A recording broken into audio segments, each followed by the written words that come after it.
السلام علیکم ورحمۃ اللہ وبرکاتہ، نحمدہ ونصلی علی رسولہ الکریم، اما بعد فاعوذ باللہ من الشیطان الرجیم، بسم اللہ الرحمن الرحیم، رب اشرح لی صدری ویسر لی امری واحلل عقدۃ من لسانی یفقہوا قولی۔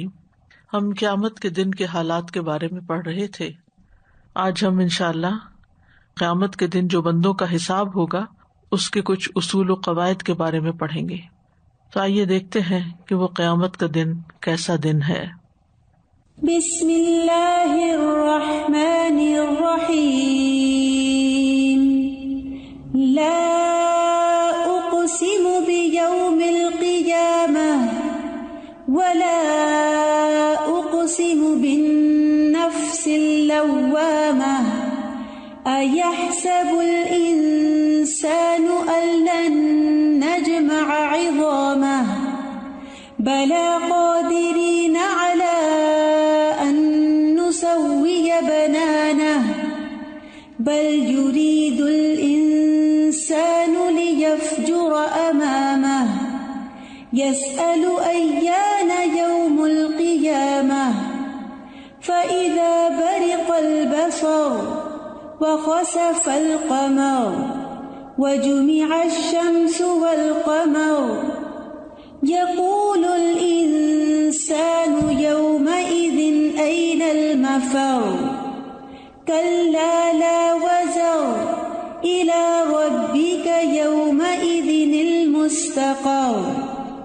نہیں میں قیامت کے دن کی قسم کھاتا ہوں، اور نہیں میں بہت ملامت کرنے والے نفس کی قسم کھاتا ہوں۔ کیا انسان گمان کرتا ہے کہ بے شک ہم کبھی اس کی ہڈیاں اکٹھی نہیں کریں گے؟ کیوں نہیں، ہم انہیں اکٹھا کریں گے، اس حال میں کہ ہم قادر ہیں کہ اس کی انگلیوں کے پور پور درست کر کے بنا دیں۔ بلکہ انسان چاہتا ہے کہ اپنے آگے آنے والے دنوں میں بھی نافرمانی کرتا رہے۔ وہ پوچھتا ہے اٹھ کھڑے ہونے کا دن کب ہوگا، پھر جب آنکھ پتھرا جائے گی اور چاند گہنا جائے گا اور سورج اور چاند اکٹھے کر دیے جائیں گے، اور انسان اس دن کہے گا کہ بھاگنے کی جگہ کہاں ہے؟ ہرگز نہیں، پناہ کی کوئی جگہ نہیں، اس دن تیرے رب ہی کی طرف جا ٹھہرنا ہے، یعنی رب کے علاوہ انسان کو کہیں کوئی پناہ نہ ملے گی۔ تو آئیے ہم دیکھتے ہیں کہ قیامت کے دن جو حساب کتاب ہوگا اس کا طریقہ کار کیا ہوگا۔ سب سے پہلی بات تو یہ کہ یہ معاملہ امر غیبی سے تعلق رکھتا ہے، اور اس بارے میں ہمیں جو کچھ بتا دیا گیا ہے ہم صرف اتنا ہی جانتے ہیں۔ رب عز و جل کے حساب کا ایک خاص طریقہ ہوگا جسے وہ خود ہی جانتا ہے، لیکن کچھ قاعدے ایسے بتا دیے گئے ہیں، کچھ اصول ایسے بتا دیے گئے ہیں کہ جن کی روشنی میں ہم کچھ امیجن کر سکتے ہیں کہ اس دن حساب کتاب کس طرح ہوگا۔ پہلا قاعدہ یہ ہے کہ لوگوں پر ذرہ برابر بھی ظلم نہ ہوگا، کیونکہ اللہ سبحانہ وتعالی لوگوں پر ذرہ برابر بھی ظلم نہیں کرتا۔ سورۃ البقرہ میں اللہ تعالیٰ فرماتے ہیں وَاتَّقُوا يَوْمًا تُرْجَعُونَ فِيهِ إِلَى اللَّهِ ثُمَّ تُوَفَّى كُلُّ نَفْسٍ مَا كَسَبَتْ وَهُمْ لَا يُظْلَمُونَ۔ اور اس دن سے ڈرو جس میں تم اللہ کی طرف لوٹائے جاؤ گے، پھر ہر شخص کو پورا پورا دیا جائے گا جو اس نے کمایا، اور ان پر ظلم نہیں کیا جائے گا، یعنی ہر انسان کو وہی ملے گا جو وہ کما کر آیا۔ تو اس سے ایک بات تو یہ پتہ چلتی ہے کہ ہمیں دنیا میں آخرت کے لیے کام کرتے رہنا چاہیے، اور آخرت کی تیاری یہیں پر کر لینی چاہیے، اور جو کچھ بھی ہم کریں آخرت کے نقطہ نظر سے کریں۔ اور دوسری بات یہ کہ جو کچھ انسان کرے گا اچھا یا برا، اس کے مطابق ہی اس کو جزا سزا دی جائے گی، کسی پر ذرہ برابر بھی ظلم نہیں ہوگا، انصاف کے ساتھ فیصلہ ہوگا۔ سورۃ المومنون میں اللہ تعالیٰ فرماتے ہیں وَلَا نُكَلِّفُ نَفْسًا إِلَّا وُسْعَهَا وَلَدَيْنَا كِتَابٌ يَنطِقُ بِالْحَقِّ وَهُمْ لَا يُظْلَمُونَ۔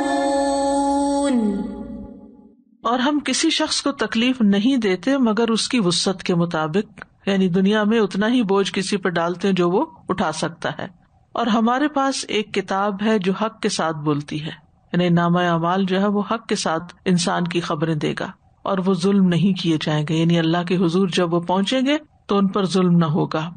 عبداللہ بن انیس کہتے ہیں کہ انہوں نے نبی صلی اللہ علیہ وسلم کو فرماتے ہوئے سنا کہ اللہ قیامت کے دن بندوں کو اکٹھا کرے گا، یا یہ فرمائے گا کہ لوگوں کو برہنہ جسم، بے ختنہ اور بہمن جمع فرمائے گا۔ وہ کہتے ہیں کہ ہم نے کہا کہ بہمن کے کیا معنی ہے؟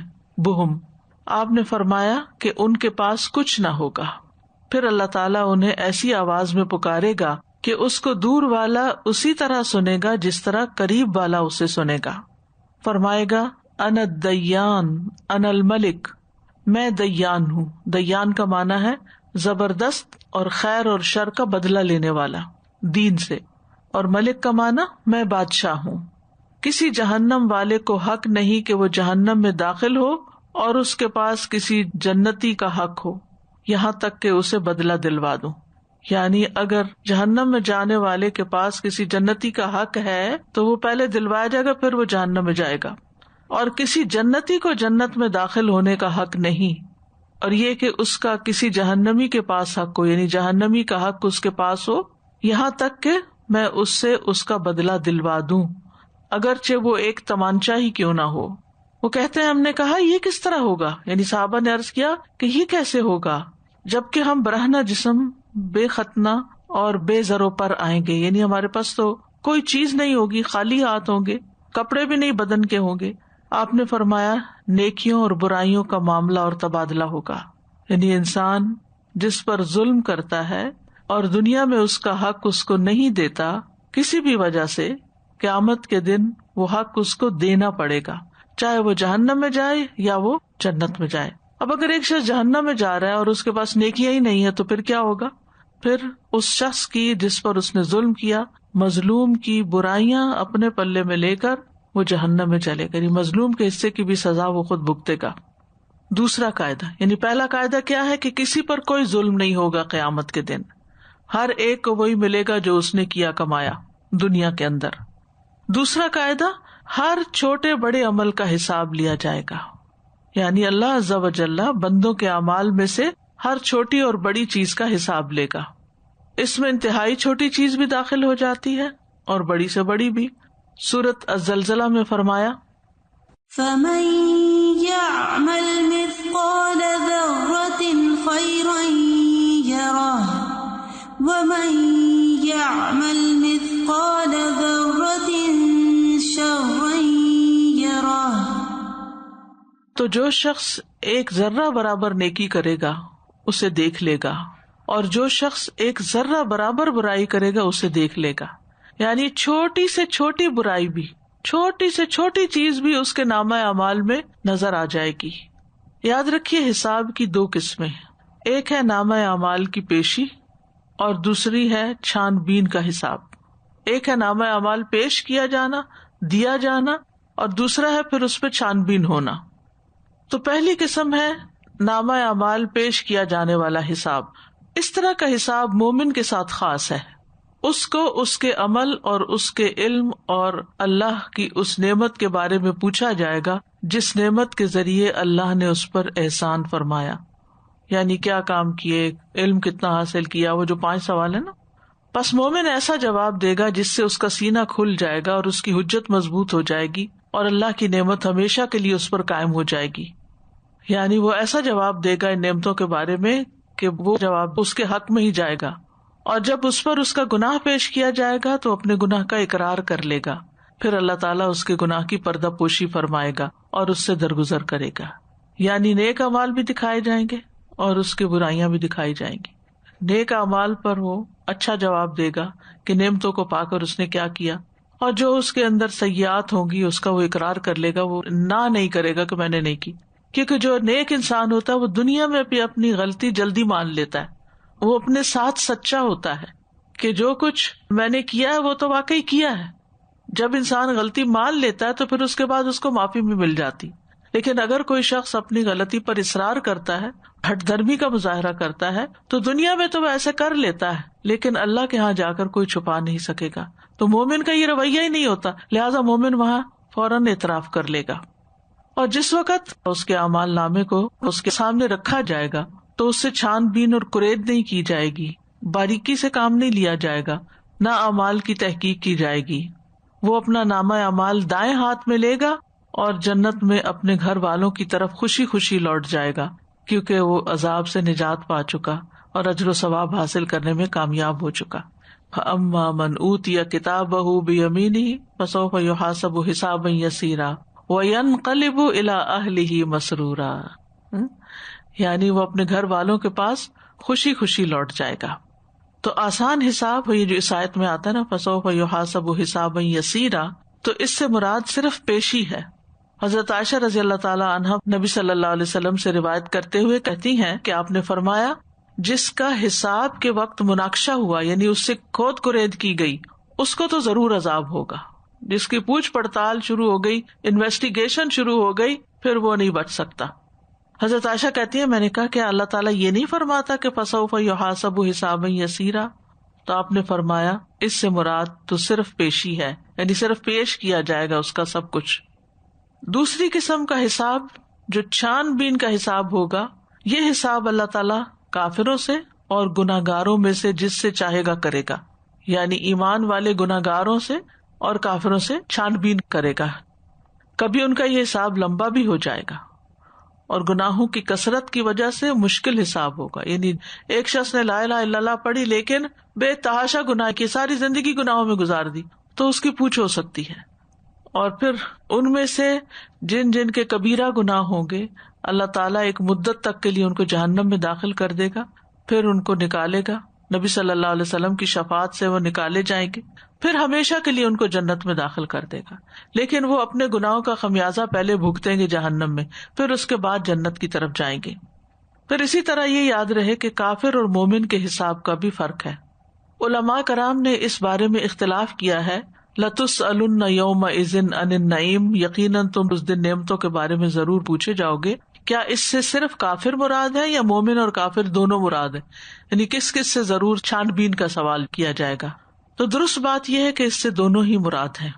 ان میں سے ہر ایک سے نعمتوں کے بارے میں سوال کیا جائے گا، لیکن کافر سے ڈانٹنے اور جھڑکنے کے طریقے پر، اور مومن کو یاد دہانی کرانے کے لیے، اس کو ریمائنڈ کرانے کے لیے کہ یہ نعمتیں تمہیں اللہ نے دی تھی۔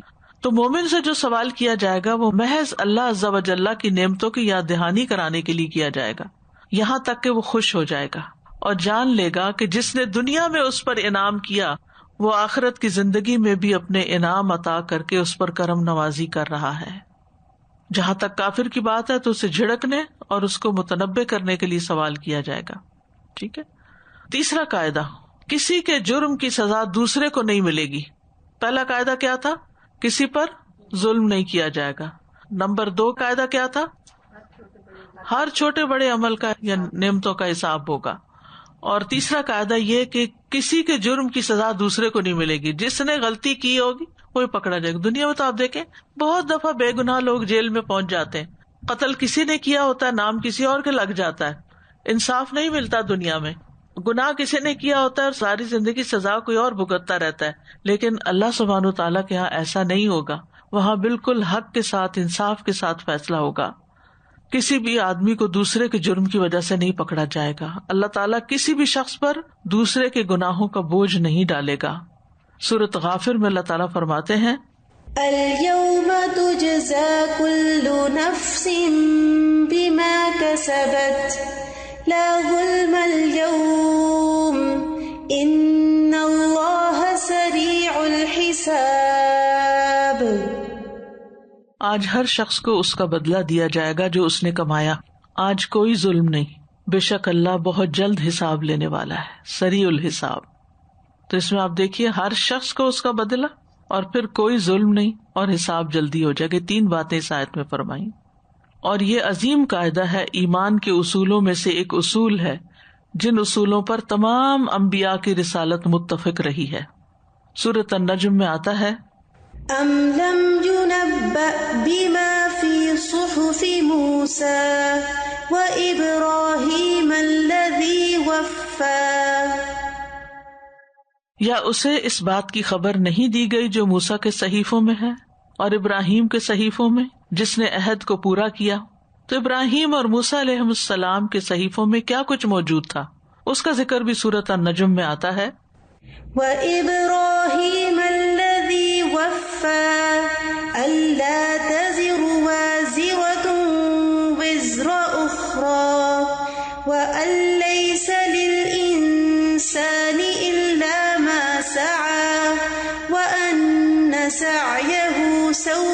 أجرا ثم يجزاه الجزاء الأوفى۔ ابراہیم کے صحیفوں میں جس نے عہد پورا کیا، یہ لکھا ہے کہ کوئی بوجھ اٹھانے والی جان کسی دوسری جان کا بوجھ نہیں اٹھائے گی، ہر جان اپنی کمائی خود اپنے اوپر لاد کے جائے گی، اور یہ کہ انسان کے لیے صرف وہی ہے جس کی اس نے کوشش کی، یعنی ہر انسان کو کیا ملے گا؟ جو وہ بھاگ دوڑ محنت کر کے آیا ہے۔ اب یہ ہمارے اوپر ہے کہ ہم نیکیوں کے لیے کتنی جان لڑاتے ہیں، کتنی محنت کرتے ہیں، کتنی بھاگ دوڑ کرتے ہیں، اور یہ کہ یقیناً اس کی کوشش جلد ہی اسے دکھائی جائے گی، یعنی قیامت کے دن پیش کر دی جائے گی اس کے سامنے۔ یہ کیا ہے ساری زندگی تم نے، اتنی نمازیں پڑھی، اتنا ذکر کیا، اتنا صدقہ خیرات کیا، اتنا حج اور عمرہ کیا، اتنے لوگوں کی خدمت کی، اتنی دوسروں کی دل جوئی کی، اتنا تم غریبوں کے کام ہے، جو جو کیا اگر اخلاص کے ساتھ کیا سب کچھ درج ہوگا، کچھ ایک چیز بھی اس میں سے نہیں چھٹے گی۔ ہم بھول چکے ہوں گے لیکن اللہ تعالیٰ نہیں بھولے گا، ہر چیز لکھی جا رہی، وَكُلُّ صَغِيرٍ وَكَبِيرٍ مُسْتَطَرٍ، ہر چیز لکھی ہوئی ہے۔ چوتھا قاعدہ، ہر انسان کو اس کے ہر عمل کے بارے میں آگاہ کیا جائے گا، جو بھی کسی نے عمل کیا ہوگا وہ سب اس کو دکھایا جائے گا۔ اللہ سبحانہ تعالیٰ اپنی مخلوق پر حجت قائم کرنے کے لیے اور اپنے بندوں میں عدل قائم کرنے کے لیے انہیں ان کے تمام اعمال سے آگاہ کرے گا۔ یہ تم یہ نہ کہو کہ میں نے شاید تم پر زیادتی کی ہے اور تم نے تو بڑے اچھے کام کیے تھے اور میں نے ان کو نکال دیا، کہیں چھوڑ دیا اور اس کا بدلہ نہیں دے رہا۔ نہیں، یہ کیوں کیا جائے گا؟ تاکہ ہر شخص کو مکمل اطمینان اور تسلی ہو جائے۔ کس بات کی تسلی؟ کہ جس انجام کو وہ پہنچ رہا ہے وہ دراصل وہی ہے جو اس کی اپنے ہاتھوں کی کمائی ہے۔ اب اس کے پاس کوئی عذر اور بہانہ بھی نہیں رہے گا۔ جو شخص جہنم میں داخل ہوگا وہ یہ نہیں کہے گا کہ وہ جہنم کی بجائے جنت کا زیادہ حقدار تھا، کیونکہ وہ اپنے اعمال نامے دیکھ لے گا کہ میں نے تو جنت والوں کے کام ہی نہیں کیے، کام ہی جہنم والوں کے کیے ہوئے، تو اب مجھے کیا حاصل ہوگا۔ اللہ تعالیٰ سورۃ غافر میں فرماتے ہیں، ان الذین کفروا ینادون لمقت اللہ اکبر من مقتکم انفسکم اذ تدعون الی الایمان فتکفرون۔ بے شک وہ لوگ جنہوں نے کفر کیا انہیں پکار کر کہا جائے گا، یقیناً اللہ کا ناراض ہونا بہت زیادہ تھا تمہارے اپنے آپ پر ناراض ہونے سے، کیونکہ قیامت کے دن پھر لوگ اپنے آپ پر غصہ کریں گے، اپنے ہاتھ کاٹیں گے، شرمندہ ہوں گے، ریگریٹس کریں گے، حسرتیں کریں گے کہ کاش ہم کوئی اچھا کام کر لیتے۔ فرمایا کہ آج تم اپنے اوپر جتنا غصہ کھا رہے ہو، دنیا میں اللہ تعالیٰ کو تم پر اس سے زیادہ غصہ آتا تھا۔ جب تمہیں ایمان کی طرف بلایا جاتا تھا تو تم انکار کرتے تھے۔ اب یہ جو وہاں ان کا غصہ کرنا ہے، یہ کس بات کی علامت ہے؟ کہ وہ اپنے اعمال نامے کو دیکھ کر انکار نہیں کر سکیں گے بلکہ اپنے جرم کا اعتراف کر لیں گے، جیسے ایک اور جگہ پر بھی آتا ہے، فَاعْتَرَفُوا بِذَنبِهِمْ فَسُحْقًا لِّأَصْحَابِ السَّعِيرِ۔ وہ اپنے جرم کا اعتراف کر لیں گے۔ وہ اعتراف کب کریں گے؟ جب دیکھیں گے اپنے سامنے لکھا ہوا، ریکارڈڈ ہر چیز، تو وہ نہ نہیں کر سکیں گے کہ نہیں ہم نے یہ نہیں کیا تھا۔ اللہ تعالیٰ ہم سب کو معاف کرے اور ہمیں نیک اعمال ہی کی توفیق دے رہا۔ اللہم وفقنا لما تحب و ترضی۔ اللہ ہمارے اعمال نامے میں وہ چیزیں نہ ہوں جن کو دیکھ کر کل ہم شرمندہ ہوں۔ تو آپ سوچئے کہ اللہ سبحانہ تعالیٰ ان سے اس دن کتنا ناراض ہوگا، اور خود ان کا اپنا خوف اور غم اور پریشانی کتنی زیادہ ہوگی۔ تو ہر انسان کو یہ قدرت دے دی جائے گی، طاقت دے دی جائے گی کہ وہ اپنی پوری زندگی کا ہر عمل دیکھ لے۔ دنیا میں تو یہ ہوتا ہے نا کہ کوئی کتاب ہم پڑھتے ہیں، کہیں سے پڑھتے ہیں، کہیں سے چھوڑ دیتے ہیں، کوئی پڑھتے ہیں کوئی نہیں پڑھتے، کوئی پروگرام دیکھتے ہیں، کچھ دیکھتے ہیں، کچھ فاسٹ فارورڈ کر دیتے ہیں، کچھ چھوڑ دیتے ہیں۔ بعض اوقات کسی لیکچر میں بیٹھے ہوتے ہیں اور ہمارا دھیان کہیں اور ہوتا ہے، آدھی بات سنتے آدھی نہیں سنتے۔ یعنی دنیا میں ہم کبھی بھی 100% علم کو نہیں دے پاتے یہ کسی بھی چیز کو، لیکن وہاں ایسا نہیں ہوگا۔ وہاں انسان کو یہ قدرت دی جائے گی اور اس کو یہ موقع دیا جائے گا کہ وہ اپنی پوری زندگی کا اعمال نامہ دیکھ لے، اور چاہے وہ بہت لمبی زندگی جیا ہوگا پھر بھی وہ اپنے رجسٹر پر، نامہ اعمال پر پوری طرح مطلع ہو جائے گا۔ دنیا میں تو بعض اوقات انسان کو اس کا امتحانی پیپر دیا جاتا ہے کلاس میں، مثلاً ایگزام پیپر جو ہوتے ہیں، ٹیسٹ پیپر جو ہوتے ہیں، وہ واپس دیے جاتے ہیں اور بچوں کو دکھا دیے جاتے ہیں، دیکھ لو کہاں کہاں غلطی کی تھی. تو اس وقت کہتے ہیں یہ ہم نے غلطی کی تھی. کچھ تو ماننے کو تیار نہیں ہوتے، اور کچھ یہ ہے کہ کبھی اس کو نہیں بھی دیا جاتا. لیکن قیامت کے دن جو کہ انصاف کے ساتھ فیصلہ کیا جائے گا، تو انسانوں کو ان کا نامہ اعمال دیکھنے کو دے دیا جائے گا. ان سے کوئی چیز چھپائی نہیں جائے گی، کوئی چیز پوشیدہ نہیں ہوگی، اور وہ اپنے بارے میں جو فیصلہ ہوگا اس پر بالکل مطمئن ہوگے. کیونکہ جنت والوں کے بھی درجات ہیں، ہر ایک الگ الگ درجے میں ہوگا، اپنے اپنے عمل کے مطابق ہی ہوگا. تو پھر کوئی یہ گلا شکوہ نہیں کر سکے گا کہ ہمیں اس درجے میں کیوں بھیجا گیا. دنیا میں آپ دیکھیے کہ اگر کوئی فرسٹ سیکنڈ تھرڈ ہی پوزیشن کسی کی آ رہی ہو تو سیکنڈ والا بھی بعض اوقات ناراض ہوتا ہے کہ نہیں، میرا خیال ہے میں فرسٹ ہونے کو ڈیزرو کرتا تھا، اور فیل شخص بھی کہتا ہے کہ مجھے تو پاس ہی ہونا چاہیے تھا، میرے ساتھ زیادتی ہوئی. اکثر ہم یہ شکوے شکایتیں دیکھتے رہتے ہیں کہ لوگوں کے درمیان جو تقسیم کی جاتی ہے، چاہے مارکس کی ہو، چاہے مال کی ہو، ماں باپ کی وفات کے بعد جو وراثت تقسیم ہوتی ہے، اس میں آپ دیکھیں کہ کس قدر لڑائیاں جھگڑے اور آپس کی ڈسسیٹسفیکشن ہوتی ہے کہ انصاف نہیں ہوا. یعنی دنیا میں انسانوں کو شکایت رہتی ہے کہ انصاف نہیں ہوا، اور دنیا میں ہو بھی نہیں سکتا کیونکہ کسی کے پاس اتنی طاقت بھی نہیں ہے کہ وہ ہر ایک کو اس کا 100% حق دلا سکے. کچھ نہ کچھ کمی بیشی رہ ہی جاتی ہے. لیکن وہاں پر ذرے برابر بھی کسی پر ظلم نہیں ہوگا، ہر ایک کو وہی پورا پورا ملے گا جو وہ لے کر آیا ہے، جو اس کے پلے ہے، اور وہ اس کو دیکھ بھی لے گا اور اس کو قبول بھی کر لے گا، اعتراف بھی کر لے گا، اور اس کے مطابق اپنے انجام کو بھی پہنچ جائے گا. 5واں قاعدہ، نیکیوں کو کئی گنا بڑھا دیا جائے گا اور گناہوں کی سزا کم کر دی جائے گی. برائیوں کو زیادہ نہیں کیا جائے گا، نیکیوں کو کئی گنا بڑھا دیا جائے گا. اور یہ اللہ تعالیٰ کی رحمت اور اس کا خاص فضل ہے کہ انسانوں کے لیے نیکیاں کئی گنا بڑھا دی جائیں گی، اور گناہوں میں سے ہر گناہ ایک ہی گناہ لکھا جائے گا، اور اس ایک کی بنا پر ہی اللہ تعالیٰ پکڑے گا. قرآن مجید میں نیکیاں بڑھانے کے بارے میں کئی ایک آیات ہمیں ملتی ہیں. سورۃ تغابن میں آتا ہے، إن تقرضوا الله قرضا حسنا يضاعفه لكم ويغفر لكم والله شكور حليم. اگر تم اللہ کو قرض دو گے، اچھا قرض، تو وہ اسے تمہارے لیے کئی گنا کر دے گا اور تمہیں بخش دے گا، کئی گنا بڑھا دے گا اور تمہاری بخشش فرما دے گا. اللہ کو قرض دینا یعنی اللہ کے دین کی خدمت کے لیے انسان جو مال خرچ کرتا ہے، خالصتاً اللہ کی رضا کے لیے کسی کی مدد کرتا ہے، جس کا صلہ اور بدلہ وہ اللہ سے چاہتا ہے، تو وہ دراصل اللہ کے ذمہ قرض ہو جاتا ہے. یعنی ایک وہ ہوتا ہے نا جو ہم کسی انسان کو کچھ دیتے ہیں اور پھر یہ توقع لگا بیٹھتے ہیں کہ یہ بھی ہمارے ساتھ کوئی احسان کا معاملہ کرے یا ہمارے ساتھ اچھا کرے، اور نہ کرے تو ہم گلہ بھی کر دیتے ہیں، احساس بھی دلا دیتے ہیں کہ تم تو بھول ہی گئے، تم تو بہت ہی احسان فراموش نکلے. لیکن کچھ کام ایسے ہوتے ہیں انسان کے کہ جس میں انسان صرف اور صرف نیکی کر دریا میں ڈال، وہ آخرت کے دریا میں ڈالتا چلا جاتا ہے کہ کل اس کو وہاں وصول ہونا ہے. لا نرید منکم جزاء ولا شکورا، ہم تم سے انسانوں سے نہ بدلہ چاہتے ہیں، نہ شکریہ چاہتے ہیں، نہ کوئی رسپیکٹ چاہتے ہیں، نہ کوئی اکنالجمنٹ، کچھ بھی نہیں چاہتے. کیوں؟ انا نخاف من ربنا یوما عبوسا قمطریرا.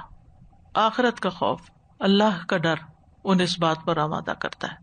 لہذا ایسا جو مال ہوگا انسان نے جو خرچ کیا ہوگا، ایسا جو کام انسان نے کیا ہوگا، پھر یضاعف لکم، وہ اس کو کئی گنا بڑھا دے گا. کتنا؟ ڈپینڈ کرتا ہے کہ آپ کا اخلاص کتنا تھا اور آپ کا جذبہ کتنا تھا اور اس کی کوانٹٹی کیا تھی اور اس کی کوالٹی کیا تھی.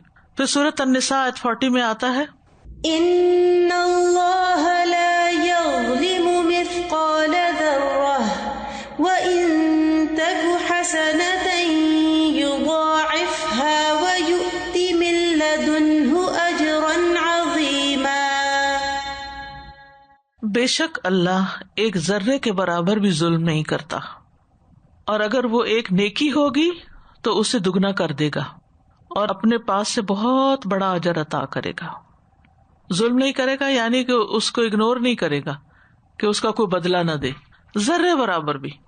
اور اگر کوئی نیکی کرے گا تو اپنے پاس سے بہت بڑا اجر عطا کرے گا. پھر وہی بات کہ جتنا اخلاص ہوگا اس کے مطابق ہی اجر ہوگا. اس لیے نیکی کا کوئی کام بھی نظر آئے تو اپنی ہمت استطاعت کے مطابق اس سے پیچھے نہیں رہنا چاہیے، کر لینا چاہیے. ابھی ریسنٹلی آپ کو معلوم ہوگا کہ بیروت میں جو حالات ہوئے ہیں، اللہ سبحانہ تعالیٰ محفوظ رکھے. کچھ پتہ نہیں ہوتا انسان کو کس وقت کوئی آفت زمین سے آئے یا آسمان سے آئے. اللہ تعالیٰ ہر ایک کو اپنے حفظ و امان میں رکھے. تو مجھے بڑی خوشی ہوئی کہ رات الہدا کے گروپ میں ہی فوراً ہی کسی نے اسلامک ریلیف کا لنک شیئر کر دیا کہ جو کوئی کنٹریبیوٹ کرنا چاہے ان کے لیے. تو ایسے مواقع پر خاموشی کے ساتھ چاہے $10 ہی دیں لیکن اپنا حصہ ڈال دیں.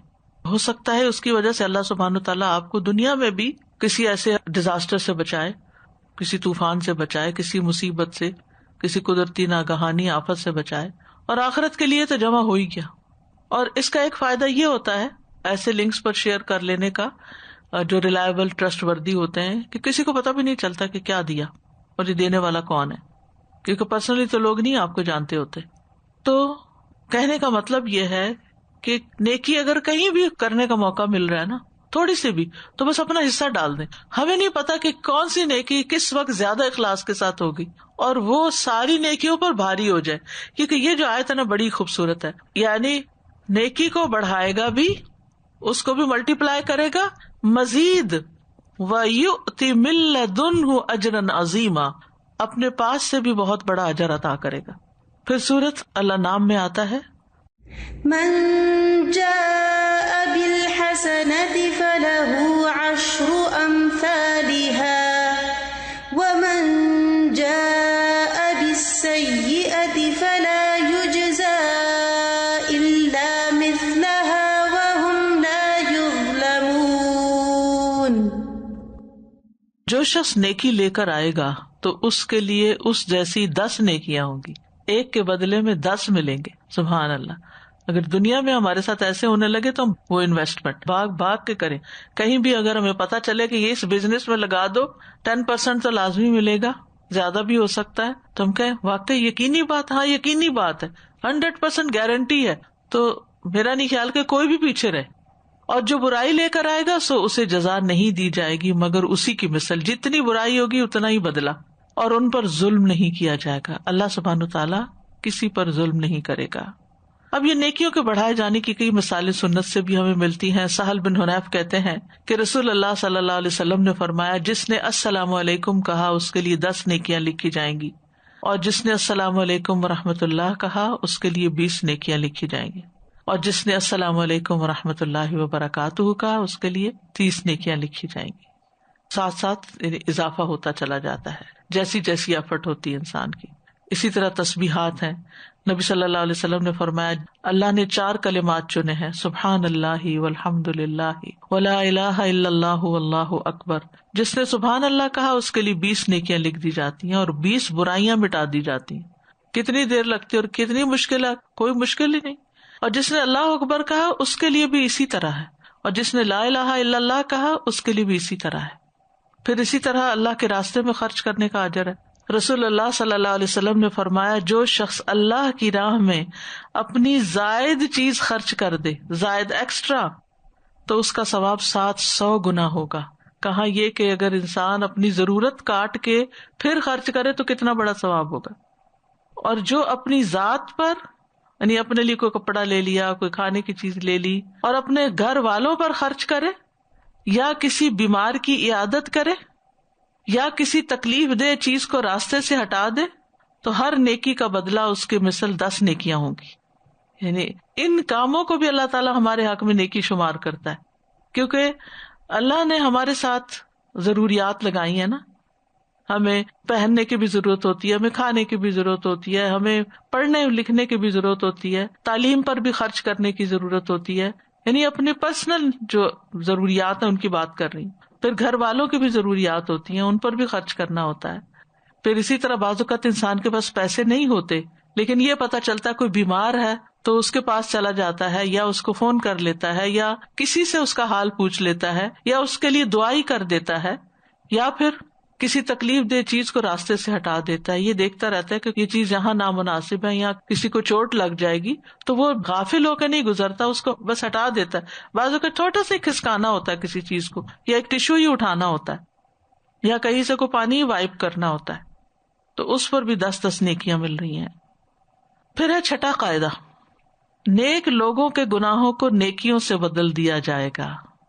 جو نیک لوگ ہوں گے ان سے کچھ غلطیاں بھی ہو جائیں گی جن پر وہ توبہ کریں گے، تو توبہ کرنے کے بعد ان کی جو برائیاں ہیں وہ نیکیاں بن جائیں گی. سورۃ الفرقان 70 میں آتا ہے إلا من تاب وآمن وعمل عملا صالحا فأولئك يبدل الله سيئاتهم حسنات وكان الله غفورا رحيما. مگر جس نے توبہ کر لی اور ایمان لے آیا اور عمل کیا نیک عمل، تو یہ لوگ ہیں جن کی برائیاں اللہ نیکیوں میں بدل دے گا، اور اللہ ہمیشہ بے حد بخشنے والا نہایت رحم فرمانے والا ہے. جب بندے کی توبہ سچی ہو تو اللہ کا فضل و کرم دور نہیں کہ اللہ تعالیٰ ہر گناہ کو بدل کر نیکی بنا دے.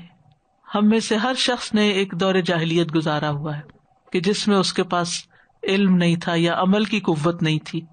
آج جو بہت سی چیزیں ہم کر رہے ہیں یہ ہمیشہ سے نہیں کرتے چلے آ رہے.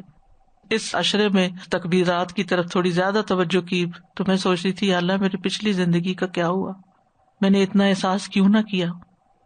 چھوٹا سا بھی عمل ہوتا ہے نا جو نیا پتا چلتا ہے یا شروع کرتی ہوں تو کہتی یا اللہ اتنے سال گزر گئے کیا ہی نہیں، اتنی زندگی گزر گئی نہ پتا چلا نہ کیا. اور اب بھی ہمیں کئی نیکیوں کا نہیں پتا جو ہم نہیں کر رہے، یا پتا بھی ہے تو پھر بھی نہیں کر رہے، یا پھر یہ کہ کوتاہیاں کر رہے ہیں. الحمدللہ بہت سے غلط کام چھوڑے، لیکن ہو سکتا ہے ابھی بھی بہت سے ایسے، ہو سکتا ہے کیا بلکہ یقینی طور پر کئی ایسی چیزیں ہیں کہ جو ابھی بھی ہمیں اصلاح کی ضرورت ہے، کیونکہ بندے کو ہمیشہ اصلاح کی اور امپروومنٹ کی ضرورت رہتی ہے.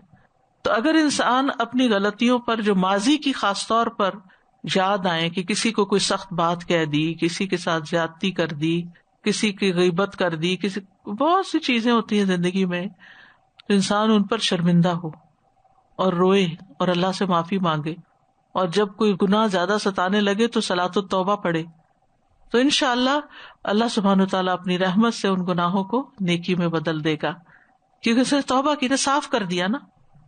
تو یہ ہیں حساب کے اصول و قواعد. استاذہ جی ایک سوال ذہن میں آ رہا تھا، جیسے یہ ہم فریکوینٹلی حدیث سنتے ہیں نا، الحمدللہ یا سبحان اللہ الحمدللہ، ایک بار سبحان اللہ کہنے سے 20 حسنات ملیں گی اور 20 برائیاں مٹا دی جائیں گی. تو انسان بعض اوقات اپنی ڈفرینٹ لیول کی برائیاں دیکھتا رہتا ہے اور سوچتا رہتا ہے کہ اچھا یہ کون سی 20 برائیاں ہیں جو اس طرح سے مٹائی جائیں گی، یعنی صغیرہ گناہ، چھوٹی کسی کے بارے میں کوئی ایسی سوچ آ گئی، کوئی خیال آ گیا، اور پھر انسان اس پہ پکا نہیں رہتا، پھر چھوڑ دیتا ہے، لیکن خیال آیا تو صحیح نا، وہ دھواں پاس سے تو گزرا نا. وہی کیونکہ اب ہم پڑھ رہے ہیں اور پڑھتے ہوئے اس چیز کا بار بار زیادہ احساس ہوتا ہے نا کہ اچھا جب پڑھ لیا ہے تو پھر ایسی چیز ہمیں سوچنی بھی نہیں چاہیے یا کچھ، تو یہ اس طرح اس لیول میں آ جائے گی. استاذہ جی اس دفعہ جو ہمارا خطبہ تھا برادر شعیب کا، تو وہ مجھے یاد آ رہا تھا، اس نے مجھے بہت چیزیں مائنڈ میں آئیں، جیسے آپ نے ابھی بھی ذکر کیا کہ کچھ چیزیں جو انسان کو کتنے سال گزر جاتے ہیں کچھ کی نہیں ہوتی یا پھر وہ اس طرح سے سامنے نہیں آتی، تو اس کے اندر بڑا اچھا انہوں نے جب بیان کیا تو اس کے اندر یہ بتایا کہ کس طرح سے اسماعیل علیہ السلام کو گرایا گیا اور ان کے اوپر چھری رکھی گئی. تو انہوں نے کہا کہ وہ سارا سین انہوں نے کھینچ کر پھر بعد میں یہ کہا کہ ابراہیم علیہ السلام کو تو یہ کہا گیا تھا کہ بیٹے کی قربانی کر دو، اور ہمیں صرف یہ کہا جاتا ہے کہ نماز پڑھ لیں، روزہ چلیں، ہو گیا، زکوٰۃ ہوگی، وہ بھی اس کے بھی کفارے ہیں. تو اسی بات کو میں نے اتنی اس سے لیا کہ بھئی ایک یہی تو بات ہے کہ اللہ تعالیٰ ہم سے یہی چاہتا ہے نا کہ ہم نماز پڑھ لیا کریں، روزہ رکھ لیں، زکوٰۃ دے دیں، اپنے جو جتنے احکامات ہیں. اور ابراہیم علیہ السلام جیسی تو ہمارے اوپر آزمائشیں نہیں آئی ہیں. تو وہی بات میں سوچی تھی کہ دنیا میں زیادہ سے زیادہ ہمیں کتنا کہا جاتا ہے، لوگ اس بات کو بہت بڑا بنا لیتے ہیں کہ بس آپ تو نیک ہو گئے ہیں، اب ہم ہر وقت نمازیں ہی پڑھتے رہیں، اب ہم خالی ذکر ہی کرتے رہیں. اور اب یہ دیکھیں کہ اعمال نامے میں یہ چیزیں کام ابھی تو ہم نے پڑھا ہے نا کہ اللہ تعالیٰ کسی کی جان کے اوپر اس کی وسعت سے بڑھ کر بوجھ نہیں ڈالتا، تو وہ ہمیں مشکل لگتا ہے، حالانکہ ہمارا اعمال نامہ اسی سے ہی بھرا جانا ہے. جی السلام علیکم استاذہ. آپ نے بتایا نا کہ اس دن ہمیں انرجی مل جائے گی وہ پورے اعمال نامہ کو پڑھنے کے لیے. تو میں سوچی تھی کہ دنیا میں بھی ہمارے پاس اتنی انرجی ہوتی ہے اینڈ آف دا ڈے کہ اپنے دن کا تزکیہ ہم کر سکیں اور ایک آپ سارے اعمال کا ہم دیکھ سکیں, لیکن ہم کرنا نہیں چاہتے. We just want to close our eyes کہ نہیں بس ٹھیک ہے جو ہو گیا اللہ غفور رحیم ہے, لیکن اس دن تو we be force to do it. تو کتنی تکلیف دہ بات ہوگی نا جب اس میں ہم دیکھیں گے اور ہمیں پڑھنا ہی ہوگا اس کو. تو آج ہی پڑھ لیں اس کو, آج ہی اعتراف کر لیں, آج ہی ریگریٹس کے ساتھ توبہ کر لیں.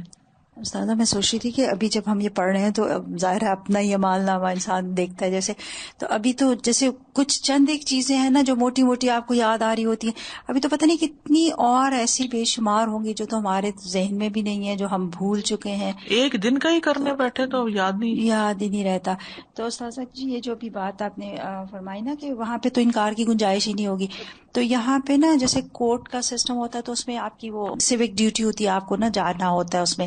تو ایک دفعہ مجھے اتفاق ہوا تو استاذہ جی وہ کوئی نا ڈرگ ڈیلر تھا, اور جیسے ڈفرنٹ اوکیزنس پہ وہ گرفتار ہوا, اور پھر جیسے ہوتا ہے نا پکڑے گئے پھر بیل ہو گئی, پھر آ گئے, پھر پکڑے, پھر تو اینڈ میں پھر اب یہ مقدمہ تھا. تو اس میں پورا اس کا نا بیک گراؤنڈ وہ سناتے ہیں کہ فلاں وقت میں فلاں ڈیٹ میں اس جگہ سے تمہیں پکڑا گیا, اس جگہ سے پکڑا گیا. اس کا کافی لمبی لسٹ تھی استاذہ جی, اس کی کافی لمبی لسٹ, اور رنگے ہاتھوں وہ بندہ سیل کرتے ہوئے پکڑا گیا. اور اینڈ میں پھر ہر مجرم سے پوچھتے ہیں کہ ڈو یو پلیڈ گلٹی, تو کہہ رہے ہیں no. It was the biggest shock for me کہ اتنی لمبی لسٹ اور رنگے ہاتھوں پکڑا گیا اور وہ کہہ رہا ہے کہ نو. اور یہاں پہ میں دیکھتی ہوں کہ یہ اس طرح کی سچویشن وہاں پہ نہیں ہوگی. اب ظاہر اس کو پتا تھا بیک گراؤنڈ میں کوئی وکیل ہوگا لمبا چوڑا, اس کو پیسہ دیا ہوگا جو اس کو بچا لے گا, چھڑا لے گا, تو بول رہے ہیں کہ نو. تو یہاں پہ استاذہ جی دیکھیں کوئی گنجائش ہی نہیں ہے, کوئی وکیل وہاں تو نہیں ہے, اعتراف کریں گے کیونکہ کوئی انکار کر ہی نہیں سکے گا, کہیں بھاگنے کا کوئی راستہ ہی نہیں ہوگا. مجھے خیال آ رہا تھا جیسے ابھی آپ نے کہا نا کہ کسی جہنمی کا حق جنتی پہ نہیں رہے گا اور جنتی کا حق جہنمی پہ نہیں رہے گا. تو ادھر یہاں جیسے ہم ادھر رہتے ہیں تو نیبرز ہوتے ہیں نا, وہ نان مسلمز ہوتے ہیں, تو یہ موسٹلی لوگ سوچتے ہیں کہ یہ جو ہمسایوں کا حق ہے یہ تو مسلمانوں کے لیے, مسلمان ہمسائے ہوتے تو ہم ان کے ساتھ حسن سلوک کرتے. تو ایک مجھے اس میں یہ خیال آ رہا تھا کہ اس میں تو پھر یہ کہ کوئی مسلمان ہے یا نہیں ہے, کوئی مشرک ہے, جو آپ کی جو ذمہ داری بنتی ہے بحیثیت انسان وہ پوری کرنی ہوگی. اور ایک قاعدہ استاذہ جی یہ ہے کہ ہر انسان کو اس کے ہر عمل کے بارے میں آگاہ کیا جائے گا. تو پچھلے ہفتے کسی کلاس میں ہماری بات ہوئی تھی کہ اعمال القلوب ہوتے ہیں, ہے نا, کہ اعمال القلوب بھی ہیں اور اعمال الجوارح بھی ہیں. تو اس میں اعمال القلوب بھی آ جائیں گے, ما فی الصدور, وہ سارے ہی آئیں گے. اسی لیے کہتے ہیں نا کہ اپنے آپ سے بھی حیا کرو, اپنے آپ سے بھی ایسی باتیں نہیں سوچنی چاہیے کہ جو انسان کسی کے سامنے نہ کر سکے. جن گناہوں کی ہم معافی مانگ چکے ہیں وہ بھی آگاہ کیے جائیں گے, وہ چھپا کے دکھائے جائیں گے اور پھر اس کے بعد معاف کر دیے جائیں گے. بعض اوقات ایسا ہوتا ہے جیسے یہاں ہے نا, کسی کے جرم کی سزا دوسرے کو نہیں ملے گی, اور بعض اوقات ایسا ہوتا ہے سچویشنز کے جیسے آپ نے کہا کوئی انوالنٹریلی آپ سے ہرٹ ہو جاتا ہے, آپ نے ہرٹ نہیں کرنا چاہا, آپ نے اپنا عمل صحیح کیا جس طرح سے آپ کو کوئی ججمنٹ کال تھی یا کچھ تھا, اور دوسرا والا بھی اپنے حساب سے ٹھیک ہوتا ہے, لیکن there is a little bit of friction.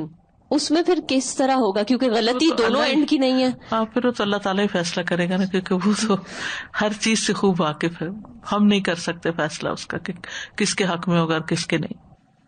پھر یہ کہ گواہیوں کے ساتھ حساب لیا جائے گا. اللہ تعالیٰ کی گواہی ہوگی. سورۃ یونس میں آتا ہے وَيَوْمَ نَحْشُرُهُمْ جَمِيعًا ثُمَّ نَقُولُ لِلَّذِينَ أَشْرَكُوا مَكَانَكُمْ أَنْتُمْ وَشُرَكَاؤُكُمْ فَزَيَّلْنَا بَيْنَهُمْ وَقَالَ شُرَكَاؤُهُمْ مَا كُنْتُمْ إِيَّانَا تَعْبُدُونَ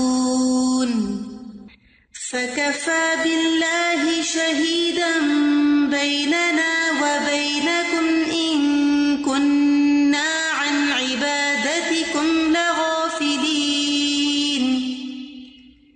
هُنَالِكَ تَبْلُو كُلُّ نَفْسٍ مَا أَسْلَفَتْ وَرُدُّوا إِلَى اللَّهِ مَوْلَاهُمُ الْحَقِّ وَضَلَّ عَنْهُمْ مَا كَانُوا يَفْتَرُونَ.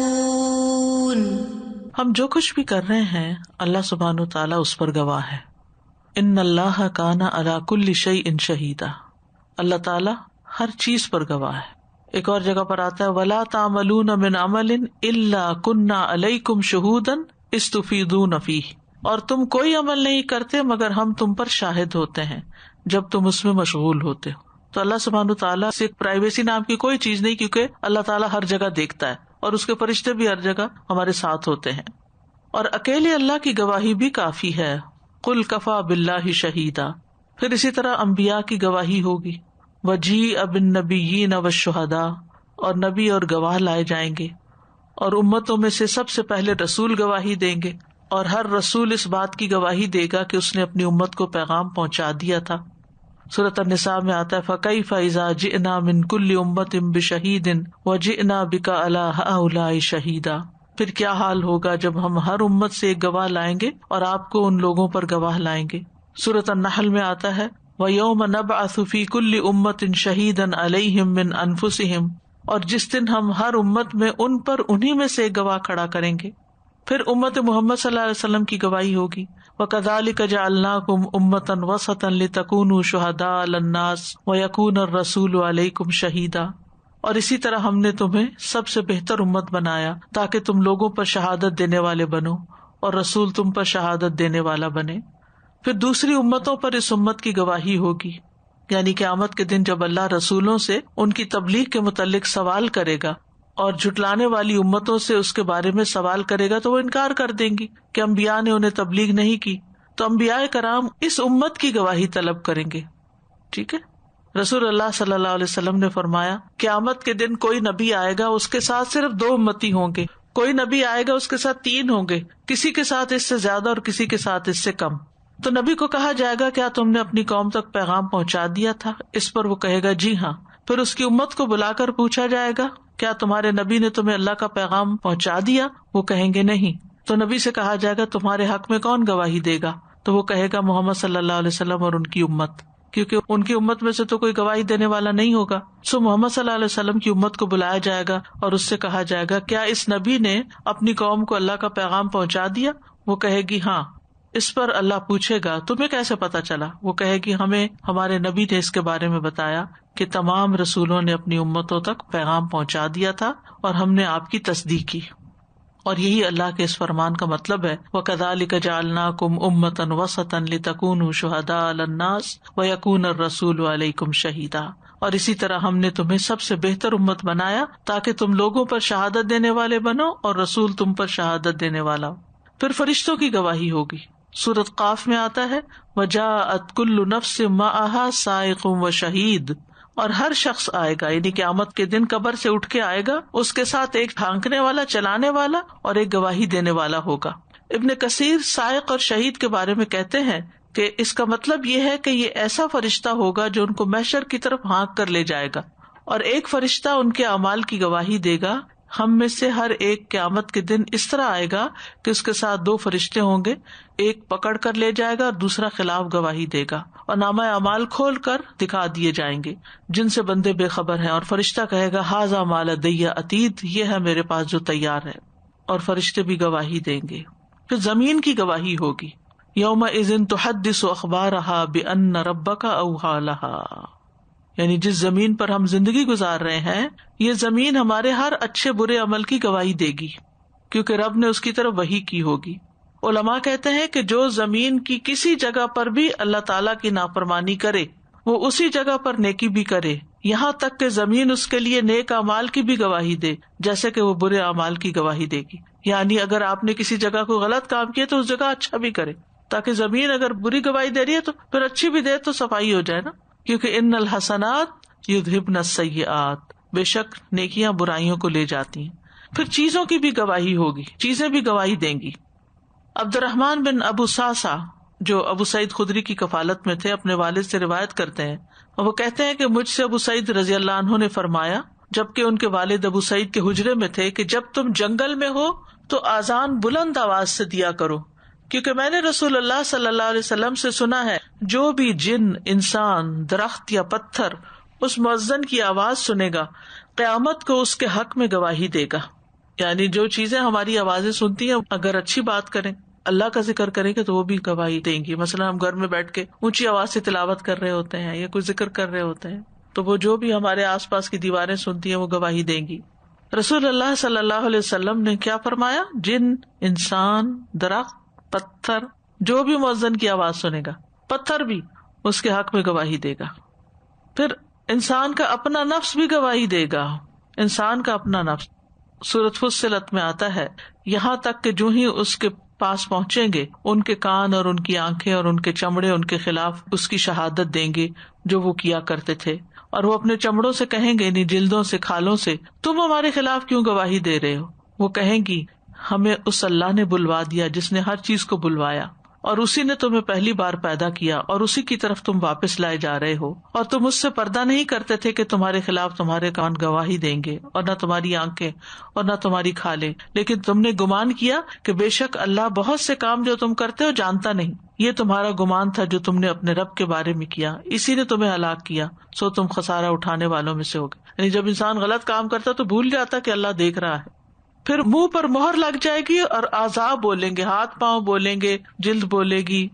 رسول اللہ صلی اللہ علیہ وسلم نے فرمایا، قیامت کے دن جب تم لوگ پیش ہوگے تو تمہارے منہ پر مہر لگا دی جائے گی، اور سب سے پہلے جو چیز بولے گی وہ اس کی ران اور اس کی ہتھیلی ہوگی. انس بن مالک کہتے ہیں کہ ہم رسول اللہ صلی اللہ علیہ وسلم کے پاس بیٹھے تھے کہ آپ مسکرائے. آپ نے فرمایا، کیا تم جانتے ہو کہ میں کس وجہ سے ہنسا ہوں؟ انس فرماتے ہیں، ہم نے عرض کیا، اللہ اور اس کا رسول ہی زیادہ بہتر جانتے ہیں. آپ نے فرمایا، میں بندے کی اس بات سے ہنسا ہوں کہ جو وہ اپنے رب سے کرے گا.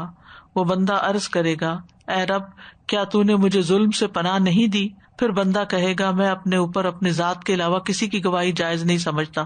آپ نے فرمایا، پھر اللہ فرمائے گا، آج کے دن تیرے اوپر تیری ہی ذات کی گواہی ہوگی، اور کرامن کاتبین کی گواہی کافی ہو جائے گی. پھر اس بندے کے منہ پر مہر لگا دی جائے گی، اور اس کے دیگر اعضاء کو کہا جائے گا کہ بولیں. اس کے اعضاء اس کے سارے اعمال بیان کریں گے. بندہ اپنے ہی اعضاء سے کہے گا، دور ہو جاؤ، دور ہو جاؤ، میں تمہاری طرف سے ہی تو جھگڑا کر رہا تھا. یعنی انسان کا نفس جو ہے وہ اپنے جسم کے خلاف ہو جائے گا. تو یہ ساری گواہیاں ہوں گی جن کی روح سے انسان کا حساب کتاب ہوگا اور انسان کہیں بھاگ نہ سکے گا. اللہ تعالی ہمیں محفوظ رکھے اور ہمیں ظاہر اور باطن، کھلے اور چھپے، ہر جگہ اچھے کام کرنے کی توفیق عطا فرمائے. وآخر دعوانا ان الحمد للہ رب العالمین. سبحانک اللہم وبحمدک، اشہد ان لا الہ الا انت، استغفرک واتوب الیک. السلام علیکم ورحمۃ اللہ وبرکاتہ.